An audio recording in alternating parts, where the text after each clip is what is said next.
Ang susi para ma-answered prayer tayo ay buhay kabanalan.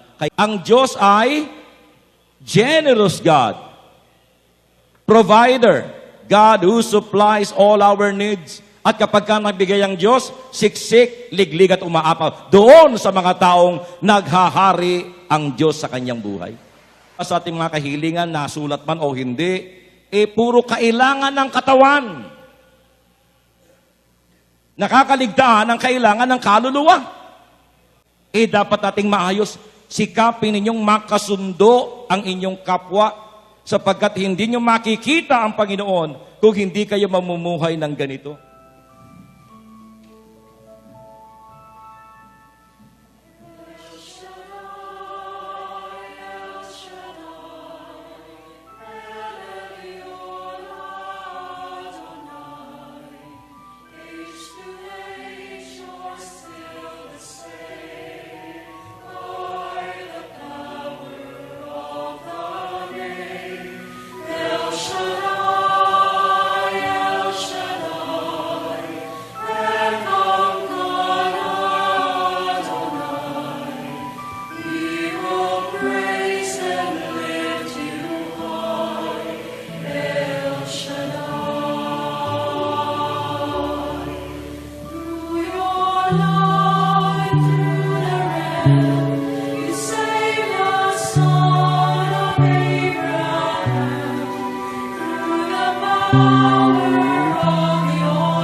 Praise God. Hallelujah, Lord Jesus. We bless your holy name, O God. We bless you, Lord, and we acknowledge your holy presence in this place. May your presence, O God, bless us all. Hallelujah, Lord Jesus.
Purihin ka, Panginoon.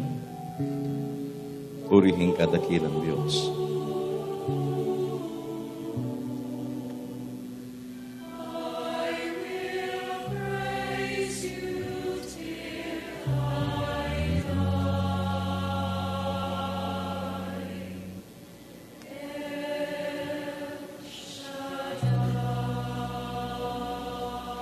Praise God. Hallelujah. Sa ngala ng Ama, ng Anak, at ng Espiritu Santo. Amen.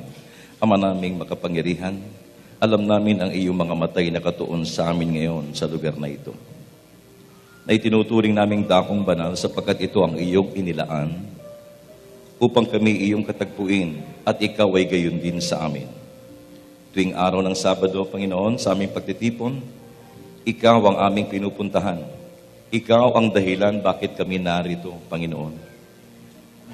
Hatid namin sa iyo, Panginoon, at alay ang aming taos-pusong pasasalamat at pagsamba.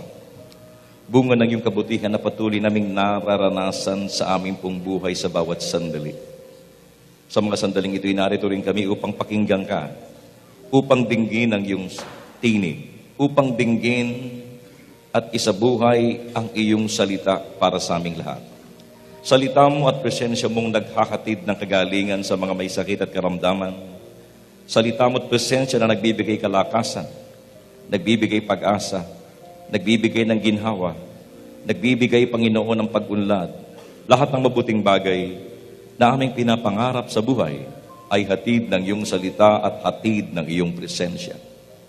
Yamang ikaw ay nandito, Panginoon, kung kaya't sa iyong mga kamay, ipinagkakatiwala namin ang aming sarili't buhay.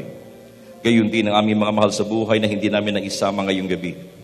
Umaasa kami't naniniwala, dakilang Diyos, na maging sila ay nasa ilalim ng iyong pangangalaga, ng iyong pagkalinga, at ng iyong pagkupkop. Sapagkat ikaw ang Diyos na sumasa lahat, ikaw ang Diyos na sumasa amin, at sumasaan mang lugar, Panginoon. Kaya ngayong gabi, Panginoon, maganap nawa sa aming lahat ang iyong banal na kalooban. At ang lahat ng ito'y aming inaangkin sa pangalan po ni Kristo Jesus na aming Panginoon. At ang lahat ay tumugon, Amen, Amen, and Amen. Sa ngala ng Ama, ng Anak, at ng Espiritu Santo. Amen. Kapatid, narito ang salita ng Panginoon. Hahanguin natin ang ating pagbasa sa 1 Peter chapter 1, verses 13 up to 21. Unang Pedro, kabanatang 1, talatang 13 hanggang 21. Therefore, prepare your minds for action. Be self-controlled. Set your hope fully on the grace to be given you when Jesus Christ is revealed. As obedient children, do not conform to the evil desires you had when you lived in ignorance. But just as He who called you is holy, so be holy in all you do.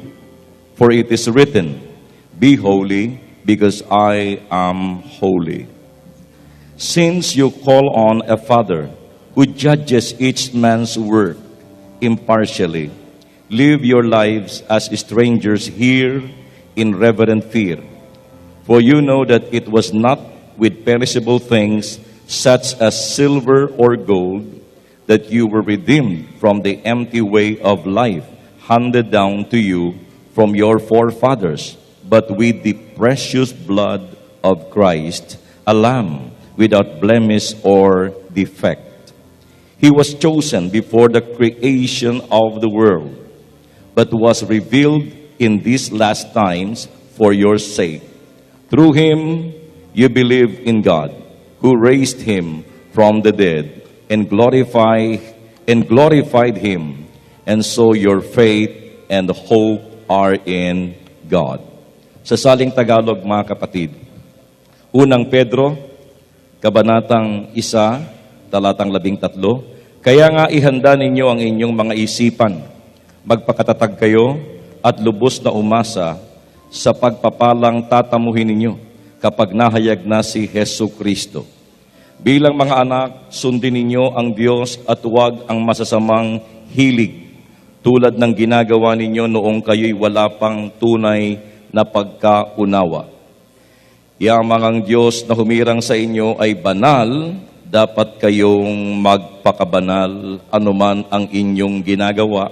Ayon sa nasusulat, magpakabanal kayo sapagkat ako'y banal. Walang itinatangi ang Diyos. Pinapahalagahan niya ang bawat isa ayon sa mga ginawa nito. At yamang tinatawag ninyo siyang Ama, igalang ninyo siya habang kayo'y nabubuhay. Alam ninyo kung ano ang itinubos sa inyo sa walang kabuluhang pamumuhay na inyong minana sa inyong mga magulang. Ang itinubos sa inyo'y di mga bagay na nasisira o nauubos, panis ng ginto o pilak, kundi ang buhay ni Kristong inihain sa krus. Siya ang korderong walang batik at kapintasan. Itinalaga na siya ng Diyos sa gawaing ito, bago pa nilikha ang daigdig. At alang-alang sa inyo, ipinahayag siya bago sumapit ang katapusan ng mga panahon. Dahil sa Kanya, nananalig kayo sa Diyos na sa Kanya'y muling bumuhay at nagparangal. Ano pat ang inyong pananampalataya at pag-asa ay nasa Diyos. Mga kapatid, ang mabuting balita ng atin pong Panginoon. To God be the glory. Hallelujah. Malakas sa palakpak muli sa buhay na Diyos.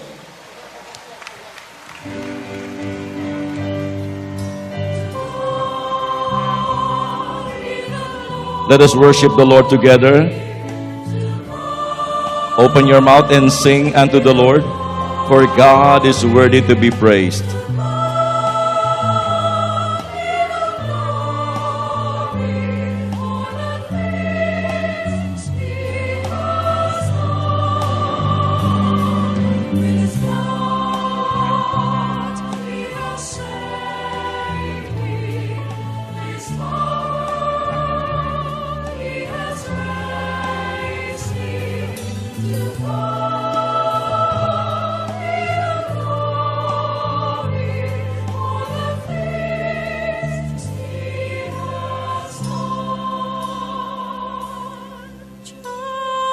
Just let me live my life. Let it be pleasing, O Lord, unto Thee.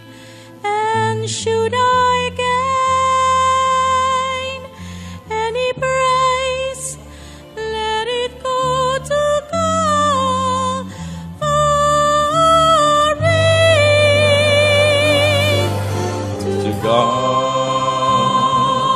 be the glory. To God be the glory. To God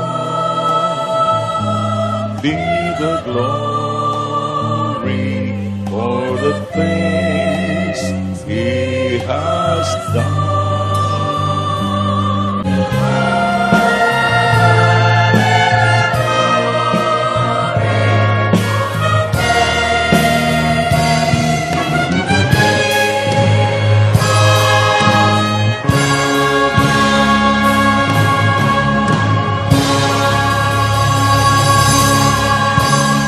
Praise the Lord. Palapakan natin ang Panginoon.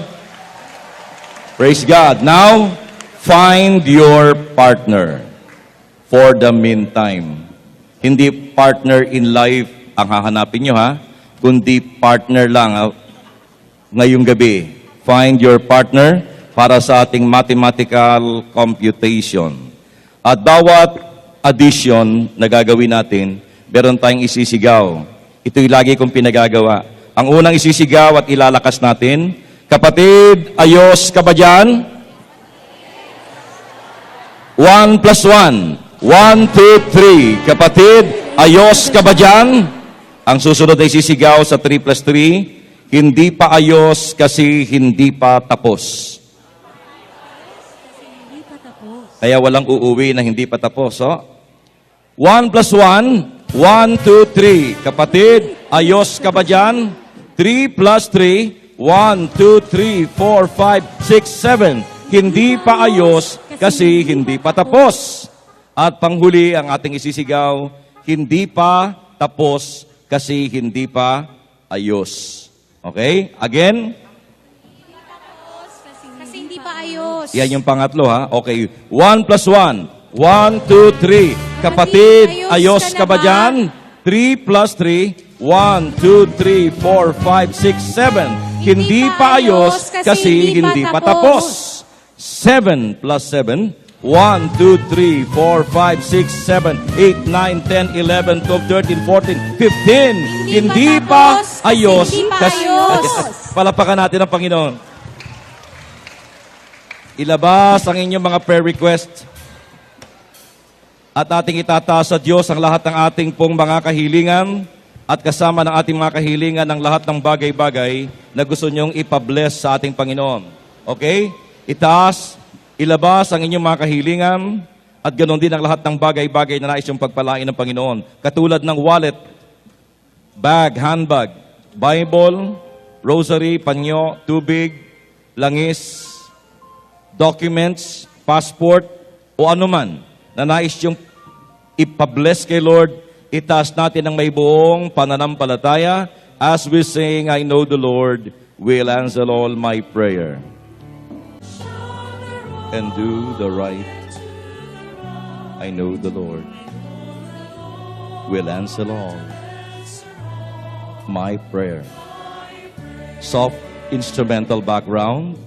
Dahan-dahan yung iwagayway as we allow the Lord to bless all these things that we have in our hands. At habang yan ay iyong iwinawagayway, allowing God to bless that, ibulong mo sa Panginoon ang gusto mong sabihin habang siya'y nakikinig at nagbabasbas sa atin. Our God is a listening God, an answering God.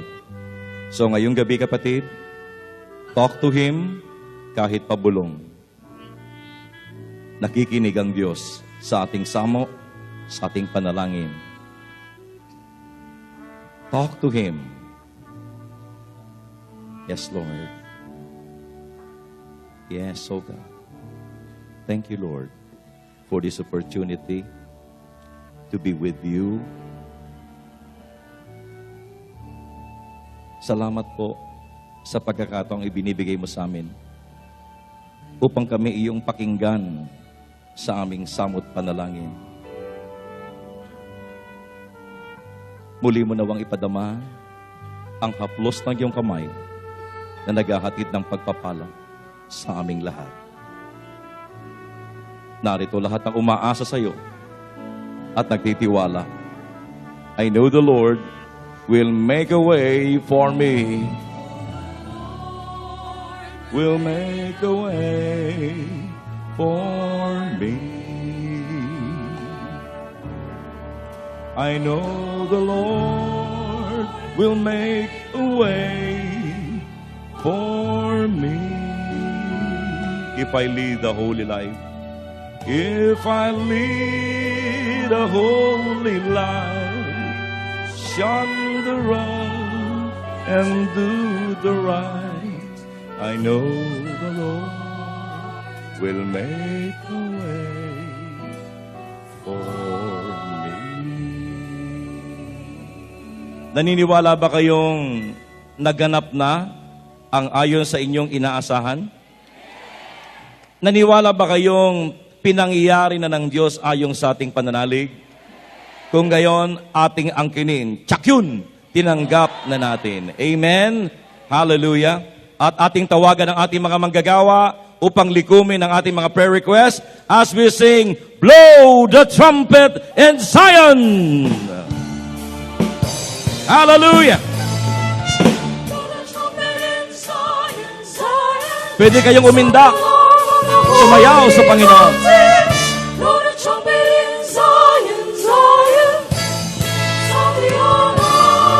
Praise God. Glory to Jesus.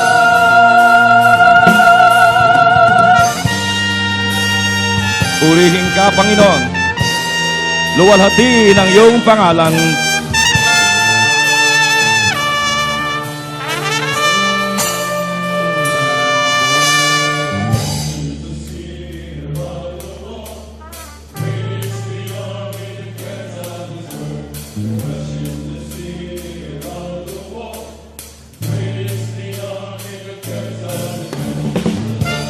Labas ang ating mga panyo. Why?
Purihin ang Panginoon, malakas sa palakpak sa Diyos.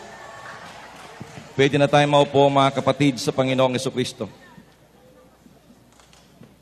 Yung ating mathematical computation ay 1 plus 1 equals 3.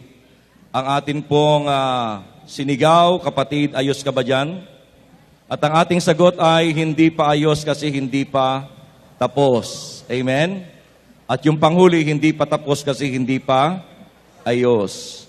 Mga kapatid sa Panginoong Jesucristo, sinong umaamin na marami pang dapat ayusin ang Diyos sa buhay niya? Amen. Amen. Kasi medyo nasira tayo ng konti sa pamagitan ng kasalanan. No, na kumbaga na disfigured, no? Medyo nasira, nagkaroon tayo na tinatawag na diferensya, no? Kaya nga tayo po'y inaayos ng ating pong Panginoon. Pero hindi tayo maaayos ng Diyos hanggat ayaw nating magpaayos. Kinakailangan we must be willing to be changed. We must be willing to be transformed. We must be willing to be healed. We must be willing to be delivered. Hanggat wala yung willingness, ang Diyos hindi makakakilos sa atin para isagawa yung pag-aayos. Amen? Totoo, marami nang naayos sa buhay natin, malaki na ang pagbabago sa marami sa atin, pero hindi pa tayo perfect. Marami pa rin dapat ayusin ang Diyos sa buhay natin. At natutuwa ang Diyos sapagkat lahat tayo ay nagpakababa sa pamagitan ng pag-amin na marami pang dapat ayusin ang Diyos sa buhay natin. At dahil marami pang dapat ayusin ang Diyos sa buhay natin, it follows na hindi pa tayo tapos sa buhay natin dito sa mundo. No? Hindi pa tayo graduate. Kumbaga sa mananakbo, hindi pa natin nararating ang finish line o ang hangganan ng buhay. Amen? So mga kapatid sa Panginoong Jesucristo, darating ang ating katapusan, tiyak po yan, sapagkat lahat po tayo ay lilisan sa mundong ito. Tayo po sa mundong ito ay nakikiraan lamang. Hindi tayo permanent dito. Tayo po'y dumadaan at nakikiraan lamang. Minsan lamang ako daraan sa daigdig na ito.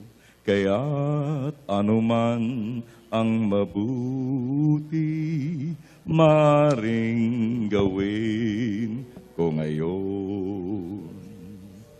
O anumang kabutihan ang maaari kong ipadama, itulot ninyong magawa ko ngayon ang mga bagay na ito. O yan. Palapakan natin sila. Parang Fernando po, no? Ang baba ng boses. Fernando po. So, nakikiraan lang, sapagkat hindi tayo talagang taga rito. Meron tayong tunay na destination doon, sa kabila pa roon, sa piling ng ating Panginoon. Dito, permanent, at medyo maiksi lang ang ating pamamalagi, pero doon sa ating lilipatan sa kabila, walang hanggan ang buhay doon. Buhay sa piling ng Panginoon. So dito, nakikiraan lang tayo at nakikigamit ng lahat ng bagay na ating pinakikinabangan. Isinilang tayong walang dala, aalis tayong walang dala-dala. Kaya yung ating mga hawak at hinahawakan at pinakikinabangan at ginagamit, nakikigamit lang tayo dyan. Amen? Lilisan tayo at lilisan na wala tayong babaunin.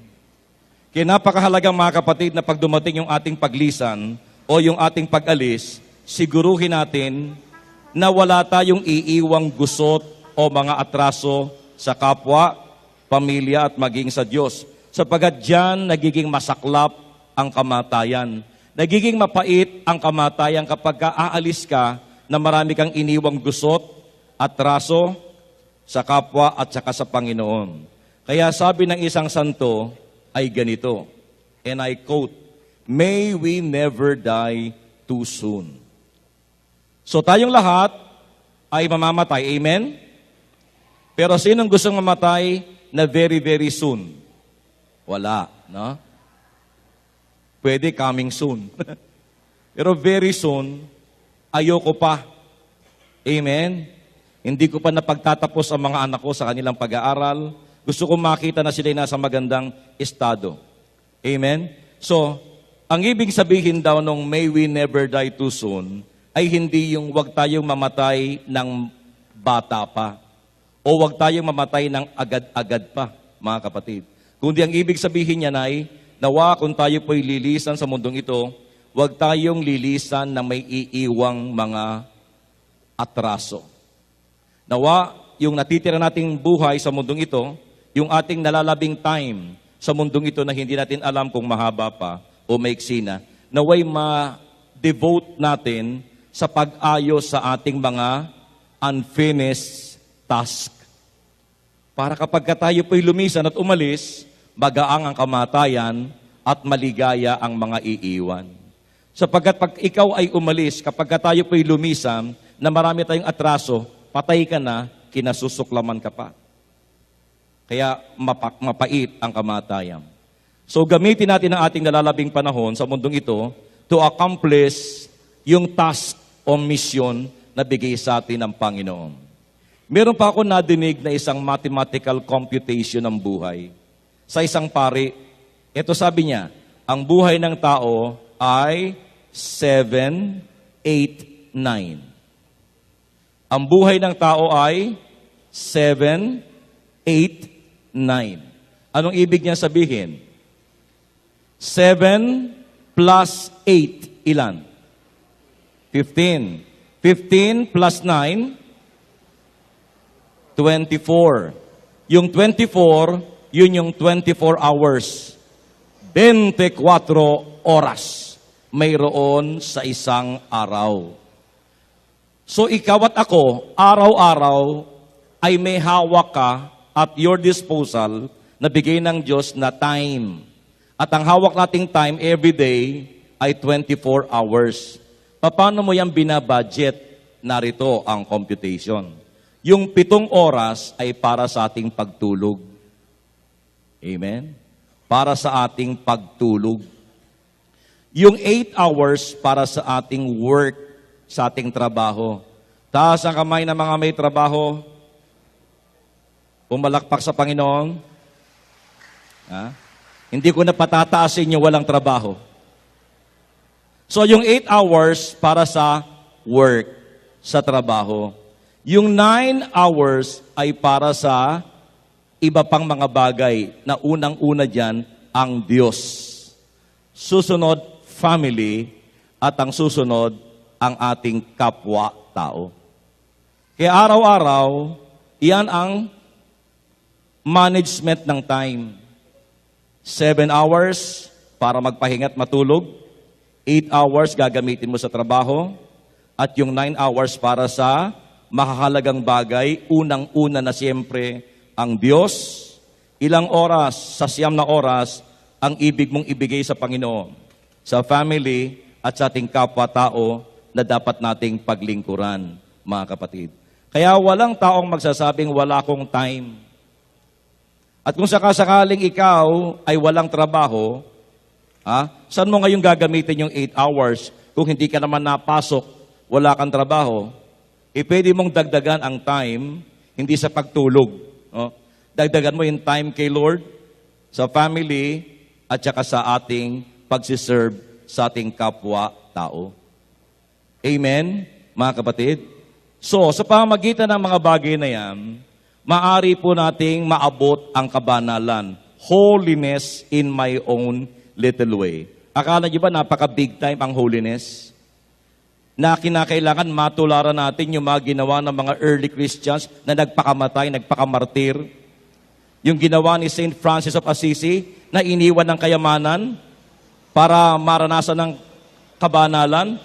Hindi naman ho nangangahulugang tularan natin yun sapagkat hindi lahat ay tinatawag sa ganung buhay. Hindi lahat ay tinatawag sa buhay na ginawa ni Saint Teresa of Calcutta. Amen? Pero hindi ibig sabihin na porkit hindi mo magaya sila, hindi mo na maaabot at mararating ang kabanalan. Sapagkat merong spirituality na nagtuturo ng ganito, holiness in my own little way. Na kahit maliit-liit na bagay lang ating ginagawa, pag ito'y nilalahukan mo ng pagmamahal, mga kapatid, at ito'y pinapatungkol natin sa Diyos, pwede tayo makaabot sa kabanalan. Amen? Sa pamamagitan ng ating pagkatrabaho. Pag ikaw'y nagkatrabaho, hindi ka lang naghahanap buhay, nagbibigay buhay ka rin. Sapagkat yung mga tao na minamahal natin, napapakain natin, na ibibigay natin yung kanilang pangailangan, na ibibigyan natin ng mainam na edukasyon ang ating mga anak, nagiging tayong provider. At sino yung ating provider unang-una? Diyos. Kaya para na rin tayo nagiging Diyos sa ating pagiging good provider. Amen? So, pwede mong marating ang kabanalan kapag ka ikaw ay mahusay na tagapag-provide sa ating pong pamilya. Lalo na kapag ka tayo po ay may time sa Panginoon. Kapag ka yung ating oras ay lagi nating binibigyan ng mahabang oras ang Panginoon, katulad ng ginagawa nyo ngayon. Kanina pa tayo nandito. Yan ay isang pagkapakita, mga kapatid ko, ng kabanalan. Amen? Sapagkat nilalagay natin ang ating sarili sa harapan ng ating Panginoon. Palapakan natin ang Panginoon.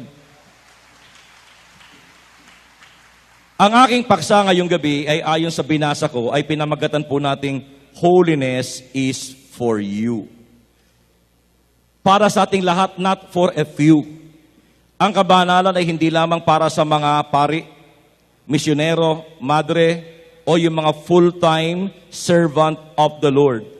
Hindi po. Ang kabanalan ay para sa lahat ng tao.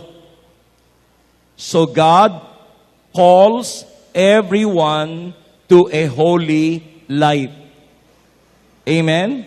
God calls everyone to a holy life.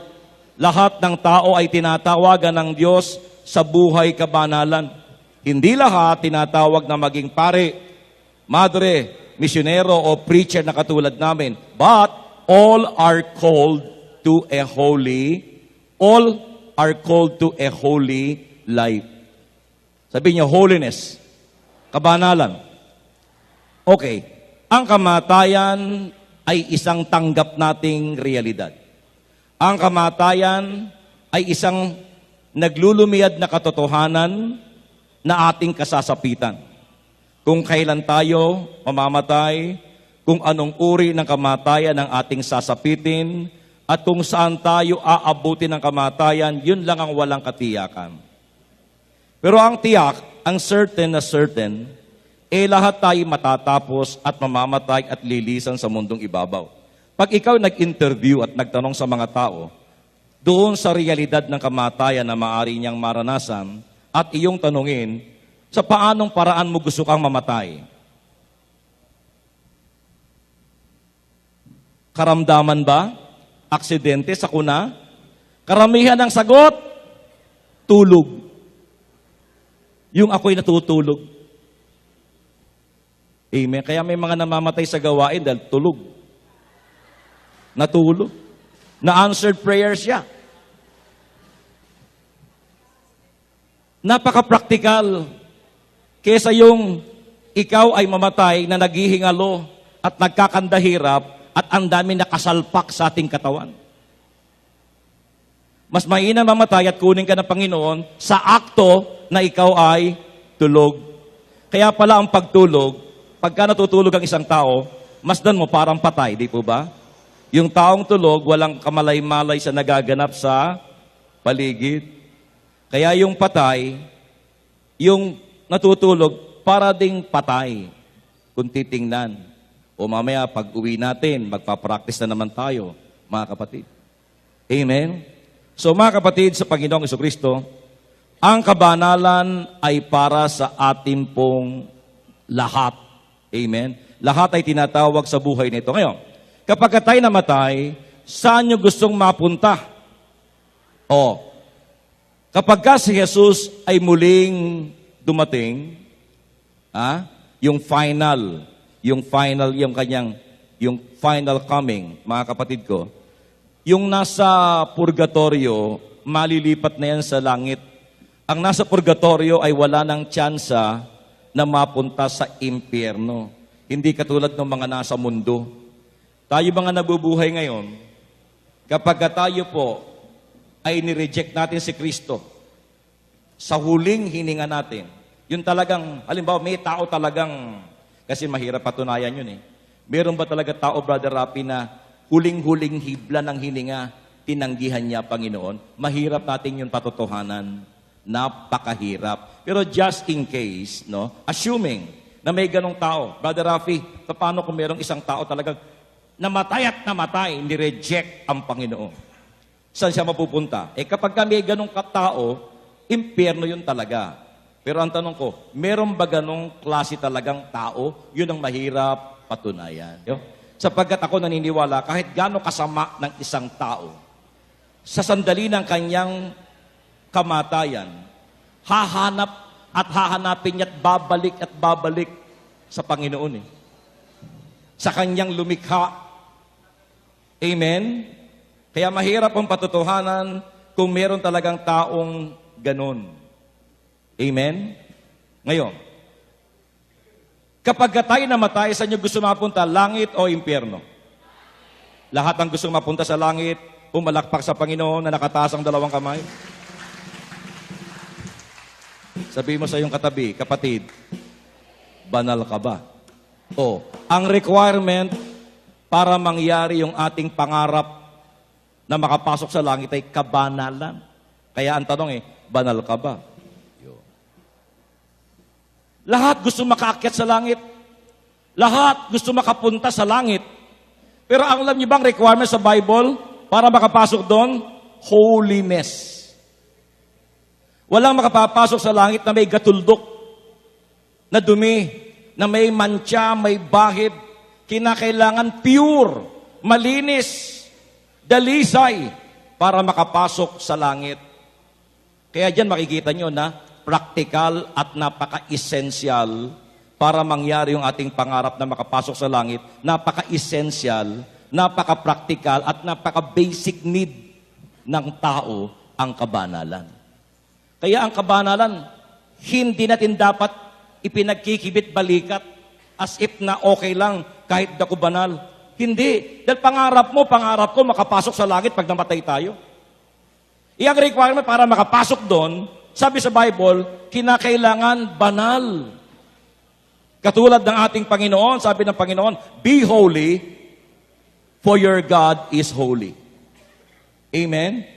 Magpakabanal kayo sapagkat akong inyong Diyos ay banal. At ngayon, okay, yun yung kapag ka namatay. O ngayon, dito sa mundong ibabaw, sino sa inyo nagnanais na ang kanyang buhay maging matiwasay, masagana, at matagumpay? Taas ang kamay. O ang requirement din yan para mangyari, kabanalan din. Amen? Sapagkat ang sabi ng Panginoon, Matthew 6:33, seek ye first the kingdom of God and His righteousness, and all these things shall be added unto you. Anong ibig sabihin yung seek ye first the kingdom of God and His righteousness? Kabanalan po yun. Pag sumakita ninyong pagharian kayo ng Diyos, kaya't yung taong pinaghaharian ng Diyos ay taong banal, holy. So requirement, upang yung ating pong pinapangarap na buhay na matiwasay, mapayapa, maligaya, masaya, maginhawa, ay magkaroon ng kaganapan at katuparan. At ang susi para mangyari yan, ang susi para ma-answered prayer tayo, ay buhay kabanalan. Kaya talagang kailangan, essential, basic need ng tao ay hindi lamang pagkain, damit at masisilungan. Isang basic need natin ay ang tayo po'y maging katulad ng Panginoon na banal, mga kapatid. Now, tanong, talaga bang tayo'y nandito? Maliwanag ba sa inyo na kaya tayo nandito ay para maging katulad tayo ni Kristo? Yes. Hindi lang para humingi ng ating mga pangailangan. Okay, tama. Pero depende sa hinihingi. Karamihan sa ating hinihingi, kailangan ng katawan. Bihibihira ang humihingi sa kailangan ng kanyang kaluluwa at ng kanyang espiritu. Sapagat maraming tao nag-aakala, yumaman lang ako, ayos ng buto-buto, wala nang problema. Basta't makamtang ko lang ito, bahay, lupa, sasakyan, pag-aral ko mga anak ko, ayos ng buto-buto, hindi yun totoo. Amen? Maraming lumalabas sa ating mga kahilingan, nasulat man o hindi, puro kailangan ng katawan. Nakakaligtaan ang kailangan ng kaluluwa. Amen? Samantalang ang sabi ng Panginoon, seek ye first the kingdom of God and His righteousness, and all these things shall be added unto you. Sa puntong yan na sinasabi ng Panginoon, hindi sa Diyos na maramot, hindi sa Diyos na killjoy, hindi sa Diyos na nag-aarimuhan na magbigay sa kanyang mga anak na nangangailangan.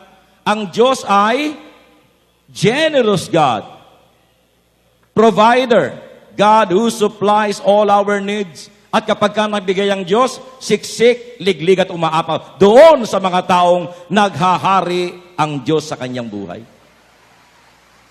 Amen? So kaya tayo nandito, kaya tayo nakikinig sa salita ng Panginoon, sumasamba, nananalangin, nag-aaral ang salita ng Panginoon, para sa anong dahilan? Para maging katulad ni Jesus. Amen? Para maging katulad ng ating Panginoong Jesucristo. Sapagkat ako'y nakakatiyak, ayon sa Biblia, na ang makatulad tayo ng Panginoong Jesus, ito talaga ang makabubutis sa tao. Nakikinig. Kapag yung ating ugali ay katulad na ni Kristo, ito'y makabubuti sa atin. Amen? Malalayo tayo sa gusot at mga kapahamakan. Kaya ngayong gabi mga kapatid sa Panginoong Jesucristo, ipinakikita ko lang po sa inyo ang pagiging praktikal na ating pong hingin sa Diyos itong bagay na ito na maging katulad tayo ng ating Panginoon. So, ang ating paksay pinamagatan nating holiness is for you. Sabi po sa ating binasa, verse 15, but just as He who called you is holy, so be holy in all you do. For it is written, be holy because I am holy. So, God calls everyone to a holy life. Sa buhay kabanalan, ito ang ating panawagan. Okay, 1 Peter chapter 1 verses 15 to 16. Ito yung binasa ko kanina, no? Yamang ang Diyos na humirang sa inyo ay banal. Dapat kayong magpakabanal. Anuman ang inyong ginagawa. Ayon sa nasusulat, magpakabanal kayo sapagkat ako'y banal. Ano man ang ating ginagawa, magpakabanal daw tayo. Dapat. Talagang obligado tayo. Hebrews chapter 12 verse 14, magpakabanal kayo at sikaping makasundo ang inyong kapwa, sapagkat hindi ninyo makikita ang Panginoon kung hindi kayo mamumuhay ng ganito. Ang bigat. Kaya napakahalaga pala na bago tayo lumisan sa mundong ito, tiyakin natin na wala tayong iiwang atraso kanino man. Na lahat ng mga nasirang ugnayan, dapat nating maayos. Sikapin ninyong makasundo ang inyong kapwa, sapagkat hindi nyo makikita ang Panginoon kung hindi kayo mamumuhay ng ganito. Hindi tayo makapapasok sa langit kapag marami tayong kaaway at kagalit. Amen? Ephesians chapter 1, verses 3 to 4. Magpasalamat tayo sa Diyos at Ama ng ating Panginoong Hesukristo. Pinagkalooban niya tayo ng lahat ng pagpapalang espiritual dahil sa ating pakikipag-isa kay Kristo. At sa ating pakikipag-isang ito, hinirang na niya tayo bago pa nilikha ang sanlibutan upang maging banal at walang kapintasan sa harapan niya. O, nakita niyo? Tayo pala'y hinirang na bago palikhain ang sanlibutan. So, madalit salita, wala pang katao-tao, nasa isip na tayo ng Diyos. Dahil wala pa yung sanlibutan eh. Wala pa yung mundo bago likhain ang sanlibutan. Hinirang na tayo. So, wala pa yung tatay natin, nanay natin, lolo, lola. Wala pang tao dahil wala pa yung sanlibutan. Nasa isip na tayong lahat ng Panginoon. At ang sabi, itinalaga. Yeah? itinalaga, we are destined. Sabi dito mga kapatid ko. At itinalagang, sabi doon, mga kapatid, itinalagang, sabi dito, magpasalamat tayo sa Panginoon, sa Diyos at Ama ng ating Panginoong Jesucristo. Pinagkalooban niya tayo ng lahat ng pagpapalang espiritual dahil sa ating pakikipag-isa kay Kristo. At sa ating pakikipag-isang ito, hinirang na niya tayo bago pa nilikha ang sanlibutan upang maging banal at walang kapintasan sa harapan niya. Amen? So ito yung ating calling. At ito ang ating tadhana. Ito ang ating destiny. Ang maging holy at ang maging banal. Na Diyos ang may plano. Makikiisa lang tayo sa plano ng Panginoon. Huwag tayong pipiglas. Ikaw at ako ay kanyang hinirang at itinalaga na maging banal. O payag ka ba doon? Sama ka ba kay Kristo? Willing ka bang magpadala kay Kristo? Amen? Siya ang nagpaplano at siya nagbibigay sa atin ng lahat ng biyayang espiritual para maisakatuparan ito. 1 Thessalonians chapter 5 verse 23, unang Thessalonica chapter 5 verse 23, naway lubusan kayong pabanalin ng Diyos na siyang nagbibigay ng kapayapaan at naway panatilihin niyang walang kapintasan ang buo ninyong katauhan, ang espiritu, kaluluwa at katawan hanggang sa pagparito ng ating Panginoong Heso Kristo. Palakpakan natin ang salita ng Panginoon.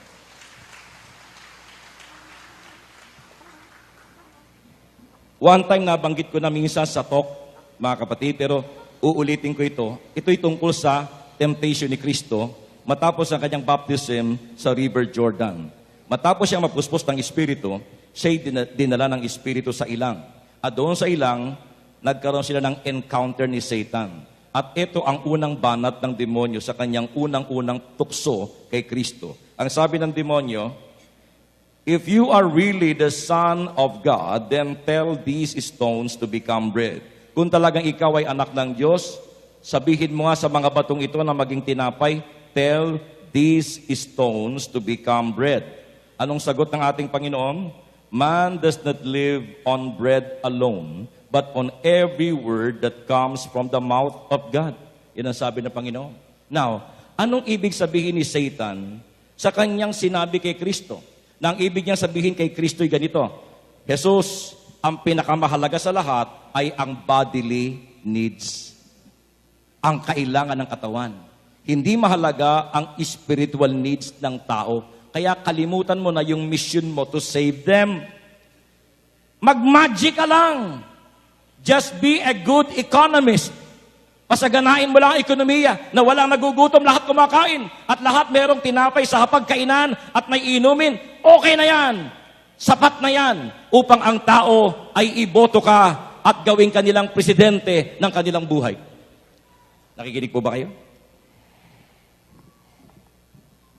Pero sabi ng Panginoon, dadagdagan ko lang parang palabok. Tama yan, Satanas. Tama ka. Mahalaga ang kailangan ng katawan. At hindi ko yan pinababayaan. Sapagkat itong gospel natin ngayon, pinakain ng Panginoon ng 5,000 tao. Kaya concern ng Diyos sa ating kailangang katawan, na hindi nga tayo gugutumin, talagang ang Panginoon natin ay committed to supply our bodily needs. Pinakain niya ang mga tao sa ilang. Hindi niya tinikis, hindi niya pinabayaan. Siya pa rin ang Diyos na concern sa ating pangailangan. Pero sabi ng Panginoon, pero Satanas, hindi lang dyan sa pagkain ng katawan na bubuhay ang tao. Meron pang pagkain na nagbibigay buhay, ang salita ng Diyos na kailangan ng kaluluwa ng tao. Amen? May sinabi dito ang isang manunulat. Allow me to read. When men begin to forget their souls, they begin to take great care of their bodies. So many have been concerned with the body that they neglect the soul. And in neglecting the soul, they lose the appetite for the spiritual. Gluttonous about the perishable, they become indifferent to the everlasting. Napakaganda. Sa sandaling ang tao ay makalimutan niya ang kanyang kaluluwa at nakalimutan niya ang pangangailangan ng kanyang kaluluwa sapagkat ang body at kaluluwa ay parehong may pangangailangan. Kaya ang body, ang katawan at kaluluwa, parehong nagugutom at nauuhaw.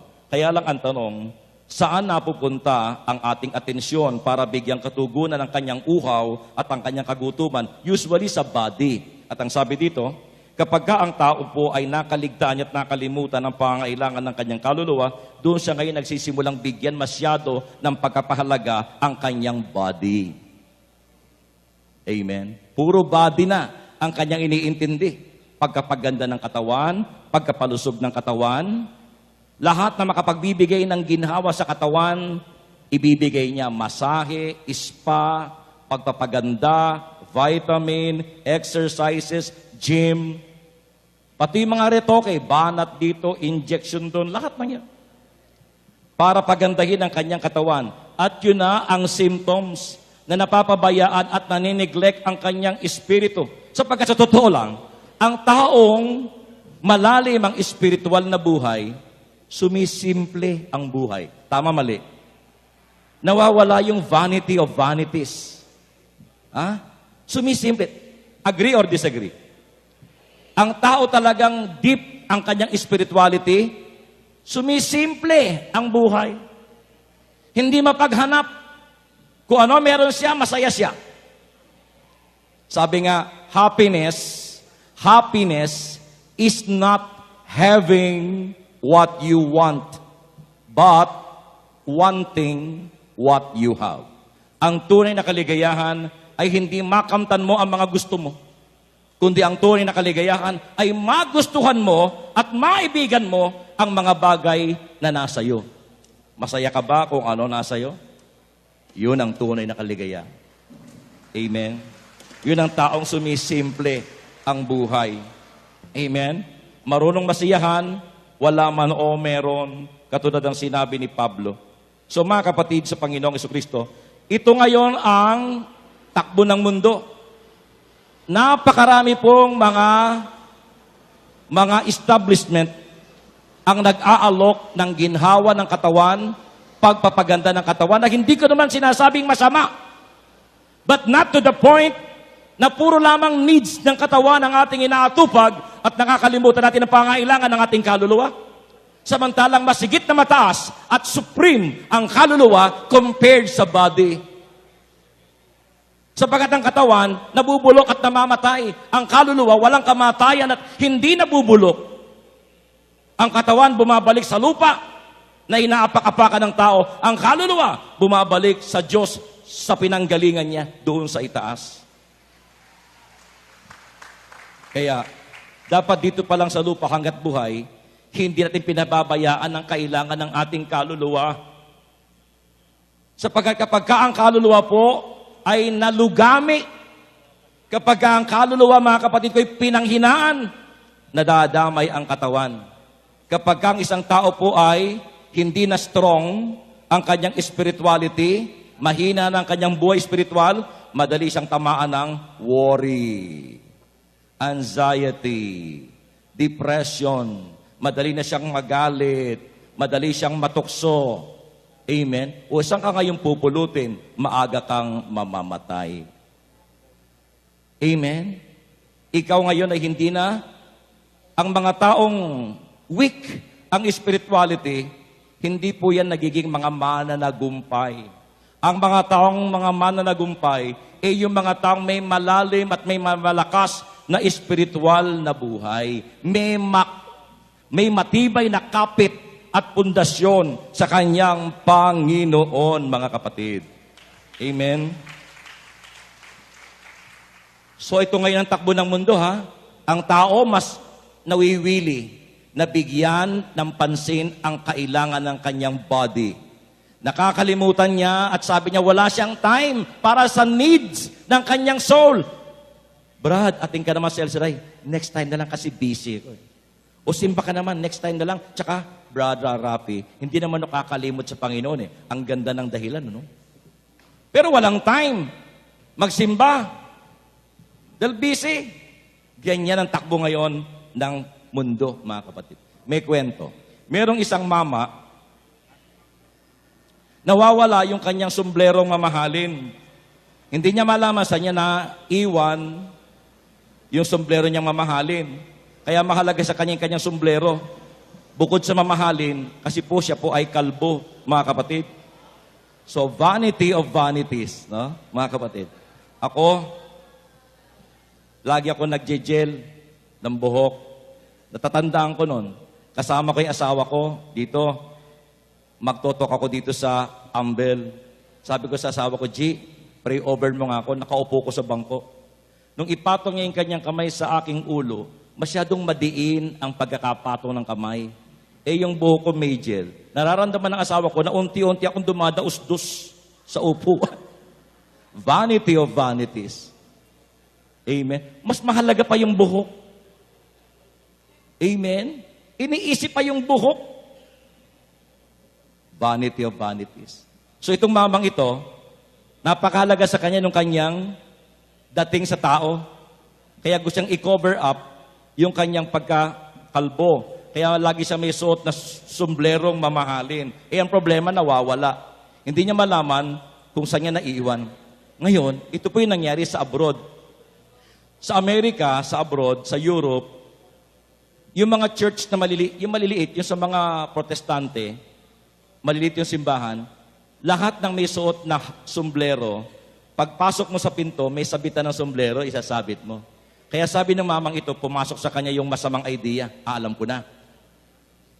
Kukuha ko ng sombrero doon sa church.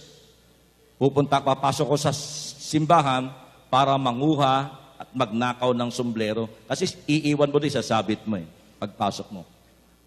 Pagpasok niya, para magnakaw ng sombrero, tamang-tama nagsasalita yung ministro.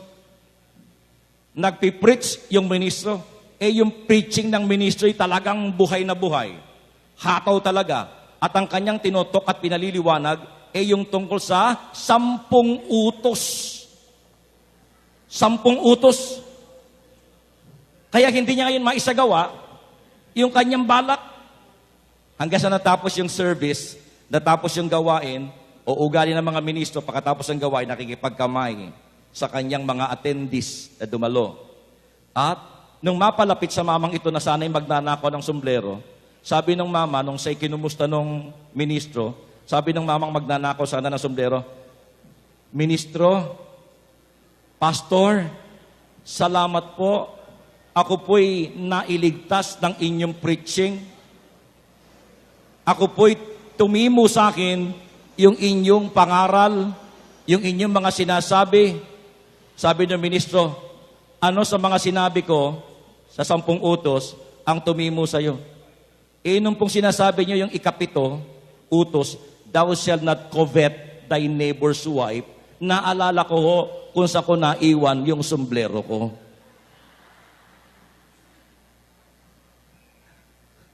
Nung pinapangaral ng ministro na, huwag mong pag-iinteresa ng asawa ng iba.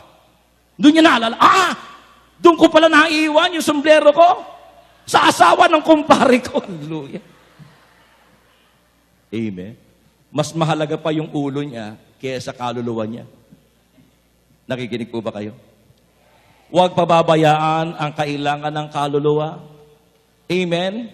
Sapagkat napakahalaga niyan. Kapag ang ating kaluluwa ay nanghina, damay agad ng katawan, madaling tamaan ng sakit, madaling tamaan ng karamdaman, tsaka iilap sa atin ang grasya.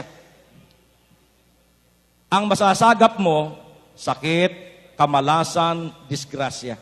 Kasi hindi na maganda ang iyong vibes. Pero kapag ang isang tao po'y puspos ng espiritu, matibay ang kanyang spiritual life, attracted sa kanya ang lahat ng mabuting bagay, attracted sa kanya ang pagpapala ng may kapal. Amen? So ngayon, ano ang basihan ng panawagan nating ito to be holy? Ang basihan nito ay because God Himself is holy. Yun ang basis. So bakit kinakailangan tayo magpakabanal? Kasi ang ating Diyos, banal. Sa Kanya tayo uuwi, bandang huli. Sa Kanya tayo umaasa. Siya ang ating provider. Siya yung ating protector.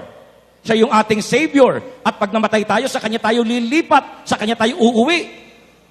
Sa piling ng Diyos tayo nanggaling. Sa piling ng Diyos tayo babalik. At yung ating babalikan at pinagkakautangan ng lahat, ang katangian niya, holy siya at banal. Kaya tayong Kanya ay sinasabi ng Panginoon, magpakabanal kayo sapagkat akong inyong Diyos ay banal. Amen? Mahal niyo ba ang mahal ba natin si Lord? Lahat na nagmamahal sa Panginoon, pumalakpak sa Diyos. So, we must be holy because our God is holy.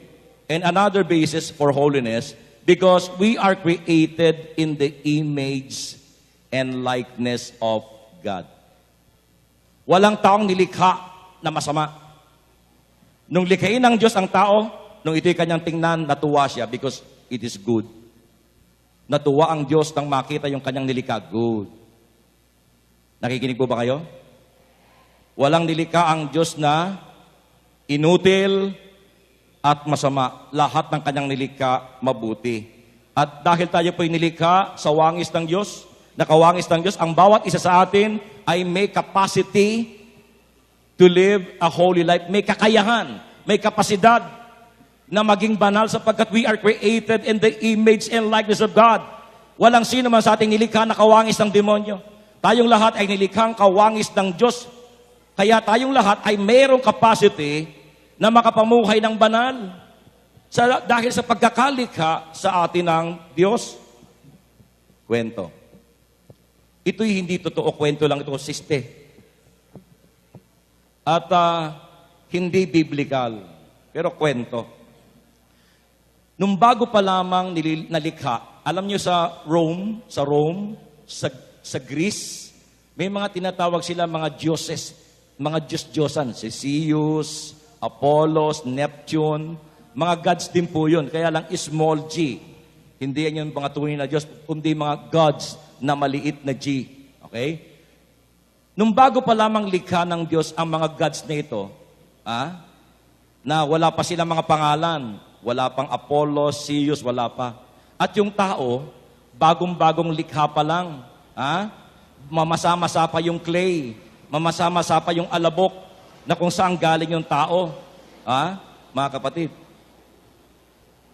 Itong mga Diyos-Diyos na maliliit na G, yung mga gods, mga goddesses, inggit na inggit sa tao. Sapagkat ang tao, nilikhang kalarawan ng Diyos. Amen? Yung image ng Diyos nasa tao. Inggit na inggit itong mga gods na to, mga kapatid. Kaya sila nag-meeting. Paano kaya natin nanakawin yung kanilang, yung image ng Diyos sa buhay nila? Yung na sila'y nilikhang kalarawan ng Diyos. Paano kaya natin nanakawin? At kung manakaw natin at makuha, saan kaya natin itatago? Sabi ng isa, mahirap itago yan dito sa mundo. Pag kinuha natin yung kanilang, yung image of God sa kanila, at itinago lang natin dito sa earth, sa tao na napaka-inquisitive, naku, later on, matatagpuan din nila yan. At kung dalhin naman natin doon sa taas, sa sky, ang tao napaka mahilig mag-adventure, umaakyat sa buwan. Kung ilalagay natin sa sky, natin itatago, makikita rin ng tao yan. Dahil mahilig mag-discover ang tao, matatagpuan din nila yan. Ngayon, yung isang pinakamatalinong gods, sabi niya, alam ko na, kung paano aking gagawin. Kinuha nila ngayon yung image of God na parang liwanag, no? Doon sa tao, kinuha. At isinara niya ang kanyang kamay. At pagsara ng kanyang kamay, binuksan niya. Wala na. Saan mo tinago? Itinago ko yung image of God mismo doon sa inside man, sa loob ng tao. At sa palagay ko, hindi iisipin ng tao ni sa guni-guni na doon niya maaaring hanapin ang Diyos sa kaloob-looban niya. Nakikinig po ba kayo? Nakalimutan ng maraming tao na sumasa kanya ang Diyos. At dahil sumasa kanya ang Panginoon, ang lahat ng tao ay may likas na kabutihan na kanyang nakakalimutan. Ang ating pinapakatawanan, masama ako, wala akong kwentang tao, mahina ako, ako'y tao lamang. Marupok, kay daling lumimot. Yun ang ating pinanghawakan. Nakalimutan natin ang katotohanan na nakalagay sa Biblia na tayo ay nilikhang kawangis ng Diyos at may kapasidad na makapamuhay sa kabanalan. Oo, nagkasala tayo. Oo, may kahinaan tayo.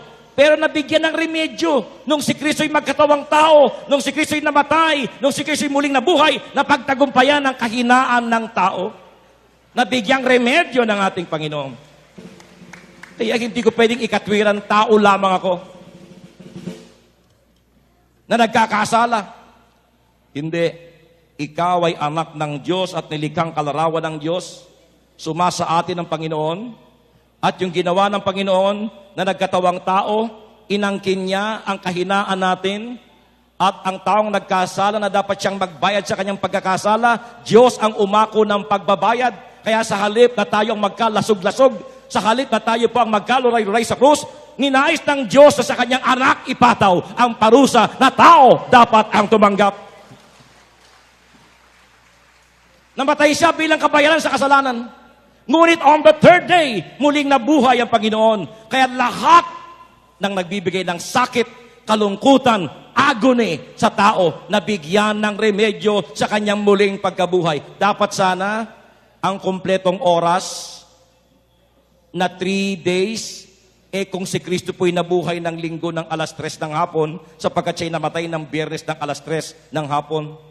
Yun para sa akin ang kumpletong oras ng 3 araw. Namatay siya ng Biyernes Santo ng 3 o'clock in the afternoon. Ang kumpletong oras ng 3 araw para sa akin, kung siya'y nabuhay ng ikatatlo ng hapon ng linggo. Pero hindi na hinintay ni Jesus ang 3 o'clock in the afternoon ng linggo. Madaling araw pa ng linggo, magbubuk ang liwayway pa, siguro alas 4 ng madaling araw, nabuhay na ang Panginoon. Minadali niya ang sagot sa ating mga paghihirap. Hindi niya hinayaang lumawig pa at humaba ang paghihirap ng tao. Sapagkat ang kanyang muling pagkabuhay ang sagot sa lahat ng ating paghihirap. Ang kanyang muling pagkabuhay ang sagot sa ating mga kalungkutan. Sapagkat kung hindi siya muling nabuhay, anong saysay back na tayo nandito? Kung hindi siya muling nabuhay, anong pag-asang naghihintay sa mga may sakit? Wala. Walang himala, walang himala. Bakit? Sapagkat yung magbibigay ng himala, patay. Sino ang tutulong sa atin? Sino manggagamot at magpapagaling sa atin? At yung taong napakasama, wala nang pag-asa magbago. Dahil sino ang tutulong sa kanya para magbago? Patay. Pero hindi, mga kapatid ko. Si Jesus ay muling nabuhay, minadali ang kanyang pagkabuhay sapagkat ayaw niyang palawigin at pahabain ang ating paghihirap. Amen? Ganyang kahalaga tayo sa Panginoon. So mga kapatid, ang Diyos ay hindi somewhere out there. Ang Diyos ay sumasa atin. Amen? At ang gawain ito ay pagpapaalala na ikaw ang templo ng Panginoon. Your body, our bodies, ang templo ng Holy Spirit. Sumasa atin ang Diyos. At na sumasa atin ang Panginoon, ikaw ay likas na mabuti. Walang likas na masama. Amen? Alam kong medyo may kahirapan ng kabanalan. Hindi ganun kadali, pero pwede, kaya. Nagiging katwiran lang natin, tao lang ako. Marupok, kay daling lumimot. Sapagkat tayo'y tao lamang. Amen? Ang tao'y marupok, kay daling lumimot sa Diyos na ang lahat, siya ang nagdulot. Madaling lumimot. Kaya nga ipinapaalala ng gawaing ito. Ipinapaalala tuwing meron tayong mga misa may gawain na ang Diyos ay nandyan, hindi tayo iniiwan. Nais ng Diyos at tayo po'y tulungan. Now, mga kapatid ko, palapakan natin ang Panginoon.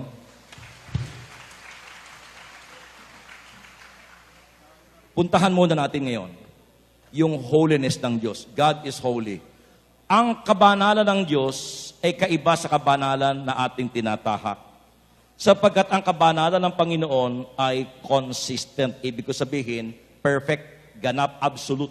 Absolute holiness. Ang pagka-holy ng Diyos. Ibig sabihin, yung kanyang mga gawa, yung kanyang iniisip, yung kanyang sinasabi at mga salita ay consistent sa kanyang kabanalan, hindi katulad natin. Nagsisikap tayong magpakabanal. Pero kung minsan, yung ating sinasabi, lihis sa kabanalan. Amen? Nagsisikap tayong magpakabanal, mga kapatid ko. Pero kung minsan, yung ating mga sinasabi, lihis sa kabanalan. One time galing po ako sa Tuwi, Batangas. May gawain doon. Merong last trip. Hinabol ko yung last trip. Inabot ko yung last trip, mga kapatid. At ako'y nakaswerteng may upuan pang natitira. Pagod na pagod ako nung araw na yon. Talagang pagod na pagod. Napakalayo, etc. Tsaka maaga nagising. So pagod na pagod. Kaya gusto ko talaga makaupo. No? Di nakaupo ako ngayon. Itong bus na ito, dahil nga last trip, talagang suyod. Lahat ng may madaanang tao na nagpapara, isinasakay. Hanggang sa unti-unti napupuno na yung pinaka-aisle ng bus na puro nakatayo. Hanggang sa may sumakay na babaeng buntis. At sabi ng konduktor, pasok kayo sa loob, pasok kayo doon pa, pasok kayo. Naku, di nakaupo ako. Sabi ko, wag tumapat sa akin, wag tumapat sa akin. Kasi pag tumapat sa akin, matitiis mo ba yon? Di ba? Salamat naman, lumagpas sa akin. Salamat. Makakapahinga ko at makakatulog. Di umaandar na yung bus. No? Naalala ko yung buntis. May nagpaupo kaya? Paglingon ko, nakatayo pa rin yung buntis. Wala nagpaupo. Naalala ko nung mga panahong yung buntis din yung misis ko. At bigla sumagi sa isip ko, kung yung misis mong buntis ang nakatayo dyan at walang magpaupo, anong mararamdaman mo? Sabi ko, sister, kayo na po umupo dito. Preacher, nagtuturo kami ng kabanalan, pero may ganong isip akong umiiral. Amen? Naalala ko rin si Brother Meding, nakasakay siya sa bus, pagod din siya, may sumakay babae, no? Para hindi siya maobligang ibigay yung upuan niya, nagtulog-tulugan siya. Nakatulog siya totoo. Pagising nga, lagpas na siya doon sa kanyang bababa. Sabi ni Brother Meding, yung kanyang puso naaawa sa babae. Amen? Yung kanyang damdamin naaawa. Kaya yung katawan nga lang niya, ang nagkasabi na, masarap umupo. Hindi consistent ang ating kabanalan. Hindi consistent yung ating mga ginagawa, sinasabi, iniisip, sa kabanalan na gusto nating makamtan. Minsan umiiral pa rin sa atin yung pagiging magagalitin, masakit pagsalita, mapaminta sa tao. Minsan nadadala tayo ng mga kalaswaan, nakakapanood na mga hindi nararapat panoorin, nakapagbabasa na mga hindi dapat basahin. Minsan natutukso, mga kapatid, hindi consistent, but not God. Ang Diyos walang yugto, walang sandali, na nagbago siya at lumihis sa kabanalan. Lagi siyang banal. Sa lahat ng kanyang ginagawa, sinasabi at iniisip, laging banal. Amen? Kaya nga mga kapatid sa Panginoong Jesucristo, anong lagi niyang iniisip at sinasabi at mga ginagawa na laging banal? Ito yung mga nasa isip niya tungkol sa atin. Kaya nga dahil sa ang Diyos, ang kanyang kabanalan ay perfect, bagamat mahirap para sa atin, ang mamuhay sa kabanalan, ngunit dahil sa ang Diyos natin ay perpekto ang kanyang kabanalan, ang kabanalan ng Diyos na perpekto ay dapat magdulot sa atin ng comfort at ng assurance na lahat ng ginagawa ng Diyos sa atin ay makabubuti sa atin. Amen? Hindi nga tayo inaagad-agad na magbago. Hindi tayo hinihigpitan ng Panginoon. Kung tayo po'y nadadapa at nagkukulang, meron tayong Diyos na laging bukas ang kamay upang tanggapin tayo sa ating pagbabalik loob at tulungan tayong muling tumayo at magpatuloy sa landas ng kabanalan.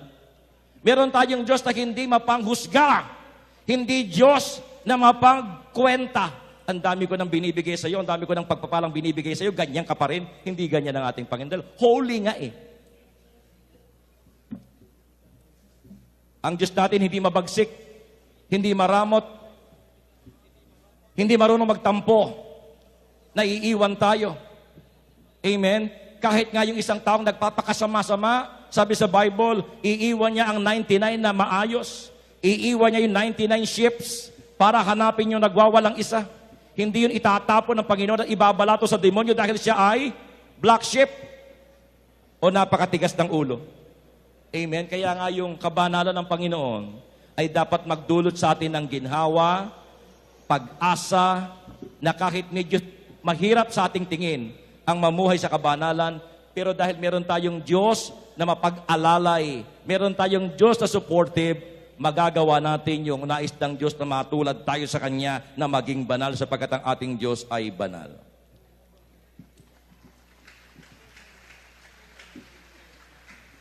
Ang ating temptation na hinaharap is usually we question God, we complain. Amen? Kaya nga one time nasabi ko po mga kapatid, ang Diyos ay makapangyarihan sa lahat. Magagawa na Diyos ang lahat ng bagay maliban sa isang bagay na hindi niya magawa-gawa until now. Ang Diyos makapangyarihan, all-powerful. Pero meron siyang hindi magawa hanggang ngayon sa ating lahat. Ano yon? God cannot please everybody. Hirap na hirap ang Diyos na paligayahin ang lahat. Meron at meron pa ring reklamong lalabas sa ating bibig. Meron pa ring mga angal, daing na lalabas sa ating bibig sa kabila ng lahat na ang Diyos ay hindi nagkukulang ni tayo'y pinababayaan. And yet, nandyan pa rin ang reklamo, angal ng tao. Mahirap tayong paligayahin. Yan ang hindi magawa ng Panginoon. Mga kapatid ko, we question God, we complain as if na ang Diyos ay hindi holy. Kaya every time na ako'y magreklamo at aangal sa Diyos, I am questioning His holiness. Pinalalabas ko na hindi siya banal. Sapagkat sa tingin ko, nagkukulang siya. Pinababayaan niya ako. Iniiwan niya ako. May favorite siya. Amen? Pero hindi siya ganon. Siya ang Diyos na maawain at mahabagin na hindi tayo iiwan magpakailanman. Palapakan natin ang Panginoon. So mga kapatid sa Panginoong Jesucristo, ngayon, kailangan natin isipin ngayon at magpasya. Ikaw ba'y kumbinsido na mahalaga ang kabanalan? Iyan ang requirement para yung buhay natin sa mundong ito maging matagumpay, mapayapa, at maayos. Yan ang susi upang yung ating mga kahilingan na makabubuti sa atin ay mapangyari. Kabanalan. At yan din ang requirement pag nawala na tayo sa mundong ito para mangyari ang ating mga pangarap na napakataas na pangarap. Ano yon? Ang makapasok sa itaas, ang makapasok sa langit. Ang susi ay kabanalan. Kaya kapatid, yakapin natin ang kabanalan. Holiness is for you, not for a few. Ito'y para sa ating lahat. Kaya natin to? Sapagkat kasama natin ang Diyos? Amen. Now, a holy person, sabi ni Father Anton, at ako'y nag-a-agree. At sa sinabi niyang definition ng holiness, naging simple, unawain ang kabanalan. Sabi ni Father Anton, a holy person is a loving person. Ang taong banal ay ang taong puno ng pag-ibig sa Diyos at kapwa. Because God, sabi natin, God is holy because God is love.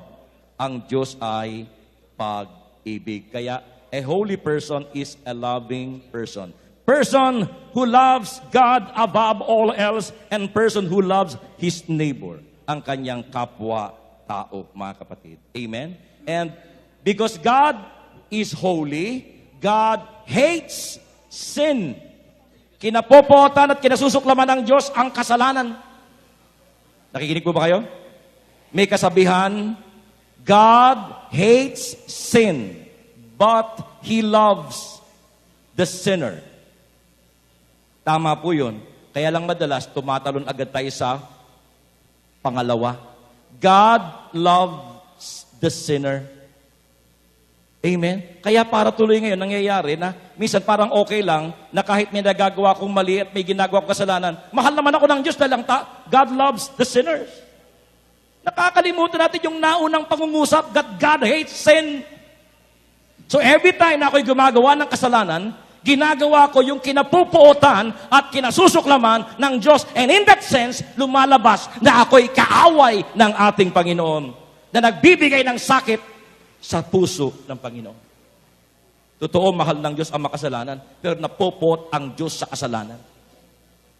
At bawat kasalanan ating gagawin, hindi pwedeng i-excuse ng Diyos o i-take for granted ng Panginoon. Dahil kung pababayaan lang ng Diyos sa ating pagkakasala, na wala siyang gagawing paraan para tayo ituwid, gagawin mo't gagawin ng pagkakasala hanggang sa tayo po'y mahiriwati sa pagkakasala at maging alipin ng pagkakasala. Kaya pag tayo po'y nagkakasala, may consequences. May balik.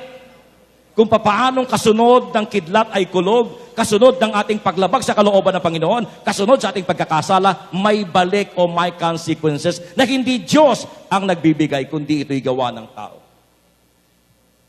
Kaya kung gusto natin mapabuti, piliin natin yung buhay, sabi ni Brother Mike. Piliin natin ang sumunod sa kalooban ng Panginoon. A holy person ay kinapupuotan niya kung ano ang kinapupuotan ng Diyos. Nawa ma-develop sa atin yung hatred for sin. Amen? Naiiwas ako sa pagkakasala, hindi dahil sa baka hindi ako i-answered prayer.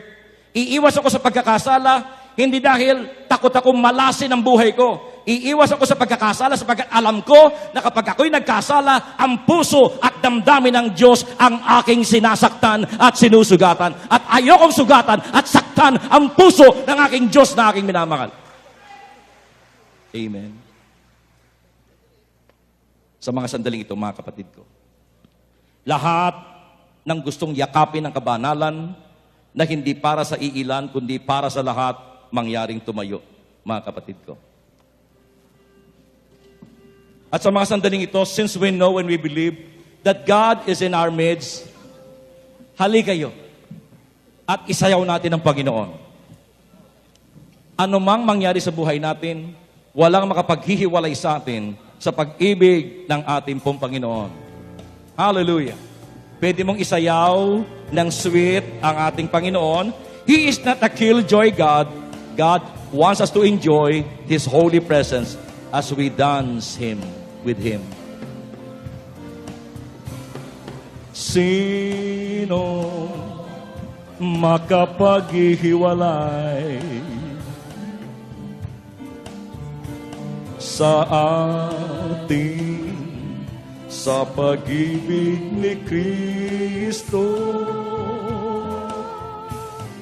Sino makapaghihiwalay sa atin sa pag-ibig ng Diyos? Once again, sinong makapaghihiwalay? Sinong makapaghihiwalay sa atin sa pag-ibig ni Kristo? Sinong makapaghihiwalay sa atin sa pag-ibig ng Diyos? Ang Panginoon, God loves you. Amen. Lahat ng kumbinsido na mahal siya ng Diyos, pumalakpak ng malakas. At lahat ng kumbinsido na napakahalaga ng buhay kabanalan, pumalakpak din.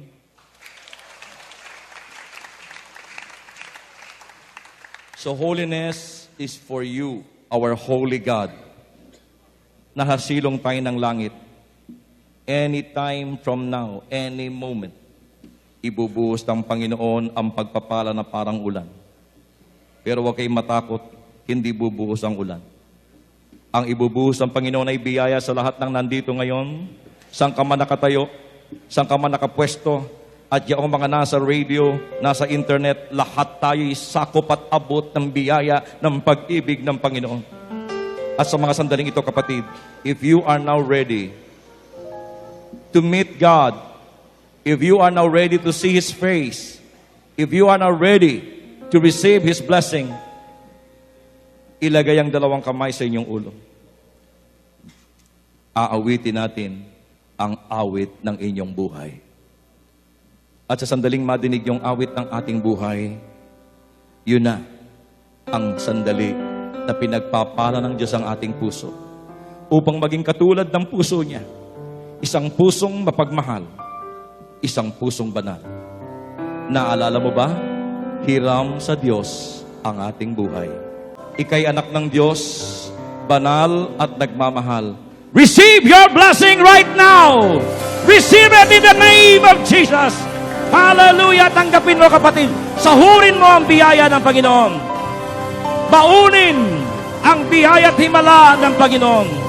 Iuwi at baunin ang biyaya ng Diyos. Receive your blessing. Galing sa Diyos na banal ang pagpapala ang ating tinatanggap ngayon. Naniniwala ka bang naganap na? Naniniwala ka bang tinanggap mo na? Amen.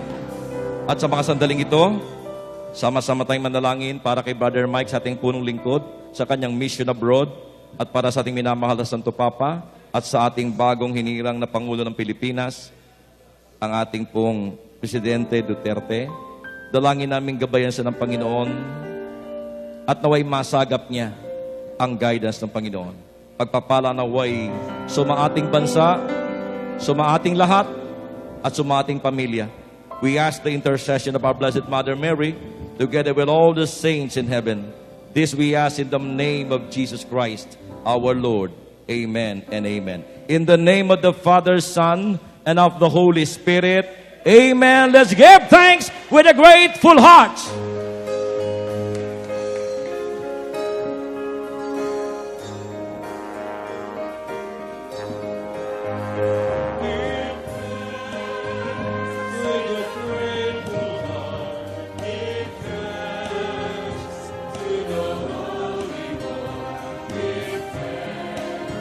Because it's you.